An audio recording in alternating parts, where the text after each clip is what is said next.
പാർട്ടിയിൽ നിന്ന് പുറത്താക്കാൻ കുത്തിത്തിരിപ്പ് നടക്കുന്നുണ്ടെന്ന് കെ മുരളീധരൻ. പാർട്ടി പറഞ്ഞതെല്ലാം അനുസരിച്ചതിന് നഷ്ടം തനിക്ക് മാത്രമാണെന്ന് കെ മുരളീധരൻ ന്യൂസ് 18നോട് പറഞ്ഞു. പാർട്ടിക്ക് ഒരു നഷ്ടവും ഉണ്ടായിട്ടില്ല. കോൺഗ്രസ് നേതാക്കൾ 20-ൽ 18 സീറ്റും നേടിയ ആഘോഷത്തിലാണെന്നും മുരളീധരന്റെ വൈകാരികമായ പ്രതികരണം. ഫൈറ്റിംഗ് സ്പിരിറ്റ് ഇപ്പോഴും ഉണ്ടെങ്കിലും പിന്തുണ നൽകാൻ പാർട്ടിക്ക് കഴിയുന്നില്ലെന്നും ന്യൂസ് 18 സീനിയർ എഡിറ്റർ മഞ്ജുഷ് ഗോപാലിന് നൽകിയ അഭിമുഖത്തിൽ കെ മുരളീധരൻ പറഞ്ഞു. പാർട്ടി യോഗങ്ങളിൽ പങ്കെടുപ്പിക്കാൻ ശ്രമം തുടരുന്നതിനിടെയാണ് ഒത്തുതീർപ്പിന് വഴങ്ങാതെയുള്ള മുരളീധരന്റെ പ്രതികരണം. അപ്പൊ ഇത് വിശാലമായി തന്നെ ചർച്ച ചെയ്യേണ്ടതാണ്. പാർട്ടിയിൽ ഇതുവരെ അത്തരമൊരു വിശാലമായ ചർച്ച നടന്നിട്ടില്ല എന്നാണ്. താങ്കൾ വിട്ടുനിന്നതുകൊണ്ട് വയനാട് ക്യാമ്പിലും ഇക്കാര്യം ചർച്ച ചെയ്തിട്ടില്ല. താങ്കൾ പറഞ്ഞു വരുമ്പോൾ ഒരു കാര്യം കൂടിയുണ്ട്. കെ കരുണാകരന്റെ മക്കൾക്കുള്ള ആ മതേതര മുഖം നഷ്ടമാവുകയാണോ? അങ്ങനെയാണെങ്കിൽ തൃശ്ശൂരിൽ ഇതിനെല്ലാം മറികടന്നുകൊണ്ട് താങ്കൾക്ക് മുന്നോട്ട് വരാൻ കഴിയുമായിരുന്നു. ഈ പറയുന്ന ധീവര സമുദായത്തിന്റെ സപ്പോർട്ട് നേടിയെടുക്കാൻ കഴിയുമായിരുന്നു. ക്രിസ്ത്യൻ വിഭാഗത്തിന്റെ പറ്റുമായിരുന്നു, AP വിഭാഗത്തിന്റെ പറ്റുമായിരുന്നു. കാരണം അങ്ങനെ ഒരു മതേതര മുഖമുള്ളയാളാണ് കെ മുരളീധരൻ, അല്ലെ? അത് തകർന്നു എന്ന് പറയുമ്പോൾ താങ്കളെ ഇനി ഏത് സ്ഥലത്ത് കൊണ്ടുപോയി അവതരിപ്പിക്കാം എന്നുള്ള ആ ഒരു ഇമേജ്, പാർട്ടിക്കുള്ള ഒരു വിശ്വാസം നഷ്ടപ്പെട്ടു എന്ന് കൂടിയല്ലേ? അതല്ല, ഞാൻ പറഞ്ഞല്ലോ, കെ കരുണാകരൻ്റെ ഒരു സെക്യുലർ ഫേസ് ഇപ്പോഴും നഷ്ടപ്പെട്ടിട്ടൊന്നുമില്ല. പക്ഷേ തൃശ്ശൂരിൽ ഇതൊന്നും പ്രവർത്തിക്കാനുള്ള സമയം കിട്ടി. നേരെ മറിച്ച് നേരത്തെ ഇങ്ങനെ ഒരു ഐഡിയ അറിഞ്ഞിരുന്നെങ്കിൽ നമുക്കതനുസരിച്ചൊരു വർക്ക് അവിടെ ബിൽഡപ്പ് ചെയ്യായിരുന്നു. അതിന് സമയം കിട്ടിയില്ല. ചെല്ലുന്നു, സ്ഥാനാർത്ഥിയാവുന്നു, 10-42 ദിവസം കൊണ്ട് ഇലക്ഷൻ നടക്കുന്നു. ഇവിടെ ഒരു കാര്യം മനസ്സിലാക്കേണ്ട, ശശി തരൂർ സിറ്റിംഗ് മെമ്പറാണ്. അദ്ദേഹത്തിൻ്റെ പ്രവർത്തനം ഉണ്ടായിരുന്നു. ഒരു കാര്യം ശ്രദ്ധിച്ച് കാണാം, ആലത്തൂർ ഒഴികെ എല്ലാ സീറ്റിലും സിറ്റിംഗ് മെമ്പർമാർ നല്ല ഭൂരിപക്ഷത്തിൽ ജയിച്ചു. പക്ഷേ സെക്യുലർ ഫേസ് ഒരിക്കലും കെ മുരളീധരന് നഷ്ടപ്പെടില്ല. പക്ഷേ എല്ലായിടത്തും പോയിട്ട് നിൽക്കേണ്ട പ്രശ്നം ഇനി ഉദിക്കുന്നില്ല. ഞാനൊരു കാര്യം വ്യക്തമായി പറഞ്ഞു കഴിഞ്ഞു. 100% എനിക്കൊരു കോൺഫിഡൻസ് ഉള്ള സ്ഥലത്ത് മാത്രമേ ഞാൻ മത്സരിക്കാൻ ആഗ്രഹിക്കൂ. ഇപ്പോൾ അങ്ങനത്തെ ചിന്താഗതിയിലേക്ക് എത്തിയിട്ടില്ല. പക്ഷെ പാർട്ടി പറഞ്ഞാൽ എന്തും അനുസരിക്കേണ്ടി വരും. ഇനി അങ്ങനെ അനുസരിക്കില്ല. കാരണം ഇനി അങ്ങനെ അനുസരിച്ചുകൊണ്ടുണ്ടായ തിക്താനുഭവം എൻ്റെ മുമ്പിലുണ്ട്. ഇപ്പോൾ നേമത്ത് ഞാൻ മത്സരിച്ചതുകൊണ്ട് ഞാൻ BJPയുടെ ശത്രുവായി എന്നല്ലാതെ. പക്ഷെ അന്നൊരു കാര്യമുണ്ടായി, അവരുടെ അക്കൗണ്ട് പൂട്ടിക്കാൻ കഴിഞ്ഞു. പക്ഷെ BJPയുടെ ശത്രുവായതുകൊണ്ട് എന്താണ് കുഴപ്പം? BJPയുടെ ശത്രു ആയതുകൊണ്ട് കുഴപ്പമില്ല. അതനുസരിച്ചൊരു മൈനോറിറ്റി സപ്പോർട്ട് നേമത്ത് കിട്ടിയില്ല. അത് കിട്ടിയിരുന്നെങ്കിൽ ഇത് കവർ ചെയ്യുന്നു. ഒരു ഉദാഹരണം പറഞ്ഞാൽ, ശശി തരൂരിന് കിട്ടിയ മൈനോറിറ്റി വോട്ട് നേമത്ത് എനിക്ക് കിട്ടിയിരുന്നെങ്കിൽ അന്ന് ഞാൻ ഈ 19,000 വോട്ടാണ് ഞാൻ ശിവൻകുട്ടിയായിട്ടുള്ള ഡിഫറൻസ്, അത് ഞാൻ കവർ ചെയ്യുന്നു. പക്ഷെ അതാണ് ഞാൻ പറഞ്ഞത്, ഈ മതേതര മുഖം താങ്കൾക്ക് നഷ്ടമായിട്ടുണ്ടോ എന്ന്. അതിലൊരു കാര്യം പറയാം. താങ്കൾ നേരത്തെ പറഞ്ഞതുപോലെ ഈ പത്മജ ഫാക്ടർ, കെ കരുണാകരന്റെ മകൾ BJPയിലേക്ക് പോയെങ്കിൽ മകൻ എന്തുകൊണ്ട് പോയിക്കൂടാ, അങ്ങനെ സംഭവിച്ചുകൂടാ എന്നുള്ളൊരു ചിന്ത മലയാളികളുടെ മനസ്സിൽ ഇടം പിടിച്ചു. അതായത് നമുക്ക് ഈ ഹൃദയം തുറന്നു കാണിച്ചാലും ചെമ്പരത്തി പൂവാണെന്ന് സംശയിക്കുന്ന ചിലരുണ്ട്. അതിൻ്റെ ഒരു ദോഷമാണ്. എൻ്റെ നിലപാടൊരു മാറ്റമില്ല. ഞാൻ കോൺഗ്രസ് പാർട്ടിയുടെ സെക്യുലർ കാഴ്ചപ്പാടിൽ വിശ്വസിക്കുന്ന ആളാണ്. കെ കരുണാകരൻ്റെ സെക്യുലർ കാഴ്ചപ്പാടിൽ വിശ്വസിക്കുന്ന ഒരാളാണ്. ഞാൻ അതാണ് പറഞ്ഞത്, പാർട്ടിയിൽ നിന്ന് ഇനി ഏതെങ്കിലും കുത്തിത്തിരിപ്പിൻ്റെ പേരിൽ എന്നെ പുറത്താക്കിയാൽ പോലും ഞാൻ BJPയിലേക്കോ മറ്റേതെങ്കിലും പാർട്ടിയിലേക്കോ പോവില്ല. ഞാനൊരു പൊളിറ്റിക്കൽ റിട്ടയർമെൻറ്റ് നടത്തി വീട്ടിലിരിക്കും. അത് ഞാൻ പറയട്ടെ, അതായത് എന്തുകൊണ്ടാണ് താങ്കൾക്ക് അങ്ങനെ തോന്നുന്നത്? എന്നെക്കെതിരായിട്ട് ഒരു കുത്തിത്തിരിപ്പ് വർക്ക് ചെയ്യുന്നുണ്ട്. അതിൻ്റെ ഒരു ഉദാഹരണമാണ് ക്യാമ്പിൽ ഇല്ലാത്ത ചർച്ച നടന്നു എന്നുള്ള വാർത്ത വന്നത്. അത് ക്യാമ്പിൽ നിന്ന് തന്നെയാണ്, അല്ലേ? അതെ, ക്യാമ്പിൽ അങ്ങനെ സംഭവം ഉണ്ടായിട്ടില്ല. ഈ TN പ്രതാപനോ ഷാനിമോളോ ഇങ്ങനെ പരാതി അവിടെ പറഞ്ഞിട്ടില്ല. അവർ രണ്ടുപേരും എന്നെ ഫോണിൽ വിളിച്ചു. പ്രത്യേകിച്ച് ഷാനിമോളൊക്കെ ഒരിക്കലും എന്നെ അവർ വിമർശിക്കില്ല. കാരണം കഴിഞ്ഞ 2019 ഞങ്ങളൊക്കെ ജയിച്ചു. ഞങ്ങൾ നിന്ന മുഴുവൻ സ്ഥാനാർത്ഥികളും ജയിക്കുകയും ഷാനിമോൾ മാത്രം തോൽക്കുകയും ചെയ്തപ്പോൾ അന്ന് അവരെ ആദ്യം ഫോണിൽ വിളിച്ച് ആശ്വസിപ്പിച്ച ആൾ ഞാനാണ്.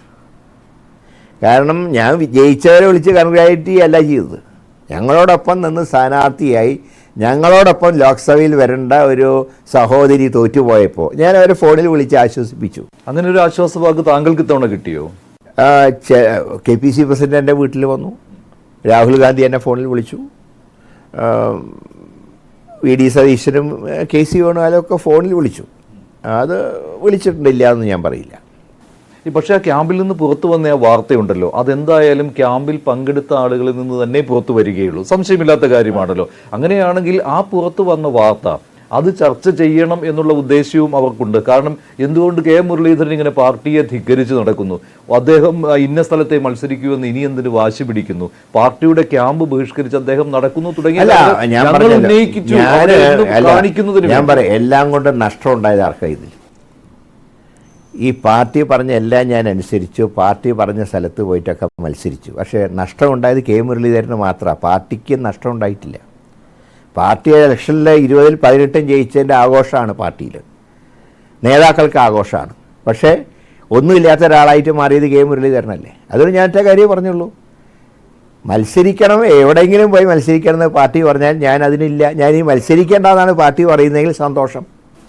ഇതുവരെ എല്ലാവരും പറഞ്ഞിരുന്നത്, താങ്കൾ ഉൾപ്പെടെ, പാർട്ടി ഏത് സീറ്റ് പറയുന്നു അവിടെ ഞാൻ മത്സരിക്കും എന്നുള്ളതാണ്. സംശയമില്ലല്ലോ. എപ്പോഴും നമ്മൾ ഈ തെരഞ്ഞെടുപ്പ് അടുത്തിരിക്കുമ്പോൾ ഇന്നയാൾ ഇന്ന സീറ്റിൽ മത്സരിക്കും ശരിയല്ലേ എന്ന് ചോദിക്കുമ്പോൾ അവർ പറയുന്നത് എന്താണ്? താങ്കളും അങ്ങനെ ആയിരിക്കുമല്ലോ പറഞ്ഞത്, ഹൈക്കമാൻഡ് പറയുന്നത് അനുസരിക്കും ഇല്ലേ? KPCC തീരുമാനിക്കുന്ന ആ ലിസ്റ്റ് വരുമ്പോൾ അതേത് സീറ്റാണോ അത് ഞാൻ അംഗീകരിക്കും എന്നാണ്. അതല്ലേ അച്ചടക്കമുള്ള ഒരു പാർട്ടി? ഇനി അച്ചടക്കം ഞാൻ പാലിക്കും, പക്ഷേ മത്സരിക്കാൻ എനിക്ക് സാധ്യമല്ല. അച്ചടക്കവും മത്സരവുമായിട്ട് വ്യത്യാസമുണ്ട്. അല്ലാതെ പാർട്ടി പറയാൻ ഇന്ന സ്ഥലത്ത് പോയിട്ട് നാളെ പയ്യന്നൂർ മത്സരിക്കാൻ പറഞ്ഞാൽ എന്താ റിസൾട്ട് എന്ന് എല്ലാവർക്കും അറിയാലോ. മട്ടന്നൂർ മത്സരിക്കാൻ പറഞ്ഞാലത്തെ റിസൾട്ട് അറിയാലോ. ഇനി അങ്ങനത്തെ പരീക്ഷണം വേണ്ട. പാർട്ടിക്ക് ഒരു 40% ഫൈറ്റിംഗ് ചാൻസ്, ഞാൻ 100% ഒരിക്കലും ഞാൻ പറയില്ല. ഇപ്പോഴും ഫൈറ്റ് ജയിക്കാനുള്ള ആരോഗ്യം എനിക്കുണ്ട്, ദൈവം സഹായിച്ച്. അതുകൊണ്ടാണല്ലോ ഞാൻ പറയുന്നത്, രാജ്യസഭ ഒരിക്കലും ഞാൻ ചോദിക്കാത്ത ഒരാളാണ്, നാളെയും ഞാൻ ചോദിക്കില്ല. കാരണം അങ്ങനെ ആയിട്ട് കാര്യമില്ലല്ലോ, ഫൈറ്റ് വേണം ജയിക്കാൻ. പക്ഷെ താങ്കളുടെ ഫൈറ്റിംഗ് സ്പിരിറ്റ് അത് അംഗീകരിക്കാൻ പാർട്ടിക്ക് ഇപ്പോഴും കഴിയുന്നില്ല അല്ലേ? താങ്കൾ ഇങ്ങനെ ഓടിക്കുകയാണ് അങ്ങോട്ടും ഇങ്ങോട്ടും. അതാ പറയുന്നത്, ആ ഫൈറ്റിംഗ് ചാൻസ് പാർട്ടിക്ക് വേണ്ടി ഉപയോഗിക്കുമ്പോൾ അതനുസരിച്ചിട്ടുള്ള ഒരു കരുത്ത് നമുക്ക് നൽകേണ്ടത് പാർട്ടിയാണ്. പക്ഷേ ദൗർഭാഗ്യവശാൽ ഇപ്പം അത് കാണുന്നില്ല. അല്ല, അതെന്തുകൊണ്ടാണ്? അത് ഞാൻ അതിനെക്കുറിച്ച് കൂടുതൽ അന്വേഷിക്കുന്നത്. ഞാൻ പറഞ്ഞല്ലോ, ഒരിക്കലും ഞാൻ 2 കാര്യം ഞാൻ ഉറപ്പിച്ച് പറയുന്നുള്ളൂ. ഒന്ന്, ഒരു കാരണവശാലും ഞാൻ പാർട്ടി വിട്ടു പോവില്ല. 2, ഇനി പാർട്ടി എന്നെ ഉപേക്ഷിക്കുകയാണെങ്കിലും ഞാൻ സ്വസ്ഥം ഗൃഹഭരണം എന്നുള്ള ആ രീതിയിലേക്ക് ഞാൻ പോകും. ഈ 2 കാര്യത്തിലും എൻ്റെ തീരുമാനം ഉറച്ചതാണ്. ഈ എന്താണ് പ്രശ്നം എന്ന് പറഞ്ഞാൽ, താങ്കൾ ഇങ്ങനെ കാര്യങ്ങൾ പറയുമ്പോഴേക്കും താങ്കൾക്കെതിരെയുള്ള വിമർശനങ്ങൾ ഈ പാർട്ടി നേതാക്കൾ പറയുമ്പോൾ കൊണ്ടുവന്ന് എത്തിക്കുന്നത്, താങ്കൾ പാർട്ടിയിൽ നിന്ന് പോയതിനു ശേഷം തിരിച്ചു വന്നയാളാണ്, ഇപ്പോൾ പഴയ കാര്യങ്ങൾ വീണ്ടും താങ്കൾ ആവർത്തിച്ചു തുടങ്ങി എന്നുള്ള രീതിയിലാണ്. കാരണം പാർട്ടി പറയുന്നത് കേൾക്കാതിരിക്കുക, പാർട്ടിക്കെതിരെ കാര്യങ്ങൾ പറയുക, സ്വയം തോറ്റതിന് മറ്റുള്ളവരെ കുറ്റപ്പെടുത്തുക. ഞാൻ പറയുന്നത്, ഞാൻ ആരെങ്കിലും കുറ്റപ്പെടുത്തിയോ തോറ്റപ്പോൾ? ഞാൻ ഏതെങ്കിലും വ്യക്തിയെ കുറ്റപ്പെടുത്തി? പക്ഷേ പാർട്ടിയുടെ മിഷനറി വർക്ക് ചെയ്തില്ല എന്ന് താങ്കൾ? തീർച്ചയായിട്ടും അതൊരു നമ്മൾ മനസ്സിലാക്കേണ്ട കാര്യമല്ലേ. പാർട്ടിയുടെ മിഷണറി പാർട്ടി സ്ഥാനാർത്ഥിയെ വിജയിപ്പിക്കാൻ വർക്ക് ചെയ്യാത്തത് അതൊരു അച്ചടക്കലംഘനാണോ? നാളെ ആര് ചെന്നാലും ഈ സംഭവം ഉണ്ടാവില്ലേ? പാർട്ടിയുടെ മിഷണറി പ്രവർത്തിക്കാത്ത സന്ദർഭം വന്നാൽ ലോക്സഭ പോലെയല്ല പഞ്ചായത്ത്, നിയമസഭ, പഴയ അനുഭവങ്ങളില്ലേ? അത് തന്നെയല്ലേ പാർട്ടിയിലും പറയുന്നപ്പോൾ. പക്ഷെ ഞാൻ പറയട്ടെ, അങ്ങനെയാണെങ്കിൽ ഇത്തരത്തിലുള്ള ക്യാമ്പുകളിൽ പങ്കെടുത്ത് താങ്കളെ പോലെയുള്ള ഒരു ഫൈറ്റിംഗ് സ്പിരിറ്റ് ഉള്ള നേതാവ് ഇത് തുറന്നു പറയണം. അതല്ലാതെ മാറി നിൽക്കുക, ജനങ്ങൾ പോലും അത് ചോദിക്കില്ല. ഞാൻ പറഞ്ഞ ഒറ്റ കാര്യമേ ഉള്ളൂ, ഞാൻ ഈ ക്യാമ്പിൽ വന്ന് വിമർശിക്കാനോ ഒന്നും ഞാൻ ഒരു കൊല്ലത്തേക്ക് എവിടെയില്ല. അതേസമയത്ത് പഞ്ചായത്ത് ഇലക്ഷൻ വരുമ്പോൾ ഞാൻ സജീവമായിട്ടുണ്ടാകും. പ്രിയങ്ക ഗാന്ധി മത്സരിക്കുമ്പോൾ ഞാൻ വയനാട്ടിലുണ്ടാവും. ഒരു കോൺഗ്രസ്സുകാരൻ എന്നാണ് എനിക്ക് ഇത്രയേ ചെയ്യാൻ കഴിയുള്ളൂ. പക്ഷേ താങ്കൾ വട്ടിയൂർക്കാവിൽ കോൺസെൻട്രേറ്റ് ചെയ്യുന്നുണ്ട്. അതെൻ്റെ പഴയ നിയോജകമണ്ഡലമാണ്. കോൺസെൻട്രേറ്റ് ചെയ്യാൻ കാരണം മറ്റൊന്നുമല്ല, ഞാൻ കാരണം അവിടെ ഒരു നാഥനില്ലാത്ത അവസ്ഥയുണ്ടായി. കാരണം ഞാൻ പോയതിന് ശേഷം ഒരു ഇലക്ഷൻ അവിടെ പാർട്ടി ജയിച്ചിട്ടില്ല. അതുകൊണ്ട് എൻ്റെ ദൗത്യം ഞാനവിടെ മത്സരിക്കുക എന്നുള്ളതല്ല. അടുത്ത കോർപ്പറേഷൻ ഇലക്ഷനിൽ ഇവിടെ BJPക്ക് 62 സീറ്റുകളിൽ ലീഡ് കിട്ടിയിട്ടുണ്ട് ഈ കോർപ്പറേഷനിൽ. അതിൽ വട്ടിയൂർക്കാവിൽ ഏതാണ്ട് 8000 വോട്ടാണ് പാർലമെൻറ്റിൽ അസംബ്ലിയിൽ ലീഡ് കിട്ടിയത്. അപ്പോൾ അവിടെ കോൺഗ്രസിനെ തിരിച്ചു കൊണ്ടുവരിക, ആ വർക്കാണ് ഞാനിപ്പോൾ ഏറ്റെടുത്തിട്ടുള്ളത്. പക്ഷേ പാർട്ടി താങ്കളെ അങ്ങനെ ഒരു വർക്ക് ഏൽപ്പിച്ചിട്ടില്ല. അതെനിക്ക് സ്വയം ചെയ്യേണ്ടതാണ് ഞാൻ. കാരണം എന്നെ വിശ്വസിച്ച ഒരു ജനത, എന്നെ 5 കൊല്ലത്തേക്ക് തിരഞ്ഞെടുത്തൊരു ജനത, അവരോട് 3 വർഷം കഴിഞ്ഞപ്പോൾ പാർട്ടി പറഞ്ഞതിൻ്റെ പേരിൽ അവരെ ഉപേക്ഷിച്ച് പോകേണ്ടി വന്നു. ഞാൻ 2 വർഷം ഒരു സ്ഥാനവും ഇല്ലാതെ ആ നിയോജകമണ്ഡലത്തിലെ ജനങ്ങൾക്ക് വേണ്ടി സേവനം നടത്തുന്നു. അത് ഞാനും ആ വട്ടിയൂർക്കാവിലെ ജനങ്ങളാവുന്ന കുടുംബമായിട്ടുള്ള ബന്ധമാണ്. അതിനെനിക്ക് പാർട്ടിയുടെ ഒരു ഓതറൈസേഷൻ്റെ ആവശ്യമില്ല. കാരണം എനിക്ക് പാർട്ടിക്കാരെന്നുള്ള എനിക്ക് എൻ്റെ പാർട്ടിക്ക് വേണ്ടിയിട്ടല്ലേ ഞാൻ പ്രവർത്തിക്കുന്നത്. പക്ഷേ അത് 2026 താങ്കൾ ലക്ഷ്യമിടുന്നു. അതുകൊണ്ട് തന്നെയാണല്ലോ വട്ടിയൂർക്കാവിൽ സ്ഥാനാർത്ഥിയാകാൻ താങ്കൾ ഇപ്പോഴേ തീരുമാനിച്ചു കഴിഞ്ഞു. ഞാൻ അല്ലല്ല തീരുമാനിക്കേണ്ടത്, അതൊക്കെ പാർട്ടിയെ തീരുമാനം താങ്കൾ അപ്പോൾ പാർട്ടി പറഞ്ഞാൽ അനുസരിക്കുമെന്ന് താങ്കൾ പറയുന്നു. വട്ടിയൂർക്കാവിൽ ഞാൻ മത്സരിക്കണോ വേണ്ടയോ എന്ന് ഞാൻ സ്വയം തീരുമാനിച്ചാൽ പോരാ, അത് പാർട്ടിയാണ് തീരുമാനിക്കേണ്ടത്. പക്ഷേ ആ ഘട്ടത്തിലേക്ക് ഇപ്പോഴെത്തിയിട്ടില്ല. ഇപ്പോൾ എൻ്റെ ചുമതല എന്താ? ഇപ്പോൾ ചുമതല അതിന് തക്കവണ്ണം അവിടെ ആ കോൺസ്റ്റിറ്റ്യുവൻസി പാകപ്പെടുത്തി എടുക്കണ്ടേ. നാളെ ഒരു കോൺഗ്രസ് കാൻഡിഡേറ്റ് ഞാനല്ല മറ്റൊരാൾ വരികയാണ്. ഇനി LDF ഇനിയിപ്പോൾ LDF ആയിരിക്കില്ല, അവിടെ മത്സരം UDF BJP ആയിട്ടായിരിക്കും. അപ്പോൾ അവിടെ പാർട്ടീനെ ഒന്ന് എന്താ പറയേണ്ടതെന്ന് സ്ട്രോങ് ആക്കേണ്ട ചുമതല എനിക്കുണ്ട്. ആ വർക്ക് ഞാൻ ചെയ്യുന്നു.